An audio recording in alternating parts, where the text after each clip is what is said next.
Mantan Mendikbudristek Nadiem Makarim penuhi panggilan pemeriksaan Kejagung Selasa pagi. Nadiem datang sekitar pukul 9 pagi ditemani kuasa hukumnya Hotman Paris.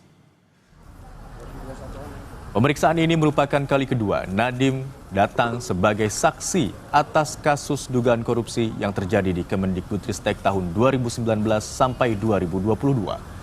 Kejagung akan mendalami proses hingga pengawasan Nadiem atas pengadaan laptop dengan sistem Chromebook tersebut. Sebelumnya, penyidik juga sudah menggeledah kantor Gotoh dan menemukan beberapa alat bukti yang nantinya akan dikonfirmasi kepada yang bersangkutan.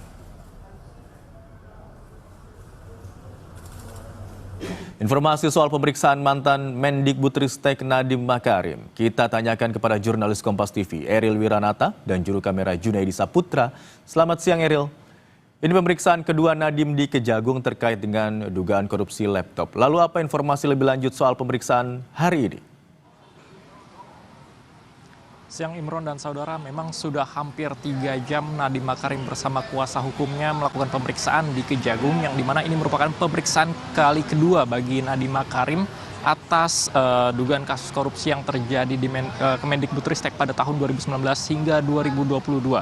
Dan selain itu juga memang pada pemeriksaan kali ini Nadiem diperiksa dalam kapasitasnya sebagai saksi, yang dimana ia akan ditanyakan terkait dengan pengawasan lalu juga pengadaan terkait laptop sistem Chromebook yang terjadi pada tahun 2019 hingga 2022. Dan selain itu juga dikatakan sebelumnya dari penyidik Kejagung dikatakan bahwa sudah melakukan penggeledahan terhadap kantor Gotoh dan ditemukan beberapa alat bukti yang nantinya memang ini akan ditanyakan kepada Nadiem Makarim untuk dikonfirmasi kembali. Dan selain itu juga dikatakan hingga saat ini sudah lebih dari 40 saksi yang diperiksa atas kasus yang terjadi di Kemendikbudristek itu tersebut dengan dugaan kasus korupsi. Dan selain itu juga dikatakan sebelumnya sudah diperiksa dari mantan CEO Gotoh untuk mendalami terkait kasus korupsi yang terjadi. Imron. Eril, tadi Anda katakan ada beberapa saksi begitu jumlahnya mencapai puluhan yang telah diperiksa. Anda bisa sebutkan setidaknya berapa orang saksi yang telah diperiksa oleh Kejagung?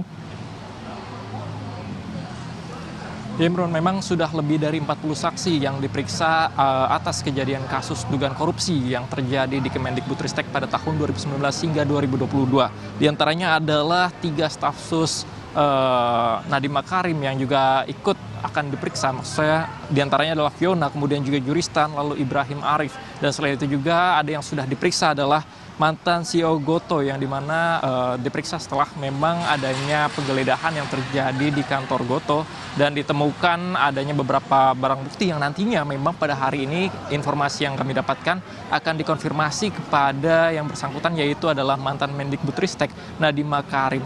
Dan selain itu juga dikatakan memang sudah lebih dari 40 saksi ini dan nantinya akan diperdalam kembali terkait dengan proses pengadaan ataupun pengawasan, karena Nadiem pada saat 2019 hingga 2022 menjabat sebagai Mendikbudristek, yang dimana dalam hal ini ia akan diperiksa kembali terkait dengan proses pengadaannya hingga nantinya juga akan dicek ataupun dikonfirmasi terkait dengan barang bukti yang ditemukan oleh penyidik pada beberapa waktu lalu.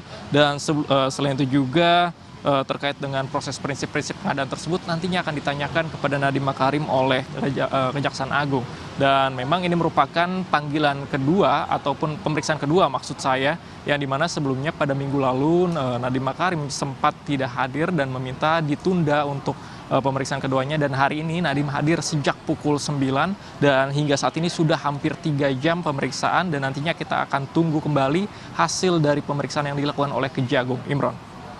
Baik, sejak datang pukul 9 tadi, sekitar 3 jam hingga sekarang Nadiem masih berada di gedung Kejaksaan Agung. Kemudian yang menjadi fokus pemeriksaan hari ini adalah terkait dengan pengawasan dan pengadaan laptop berbasis Chromebook yang dilakukan di tahun 2019 hingga tahun 2022. Terima kasih atas laporan Anda, jurnalis Kompas TV Eril Wiranata dan juru kamera Junaidi Saputra. Kita beralih ke informasi lainnya, Saudara. Presiden Prabowo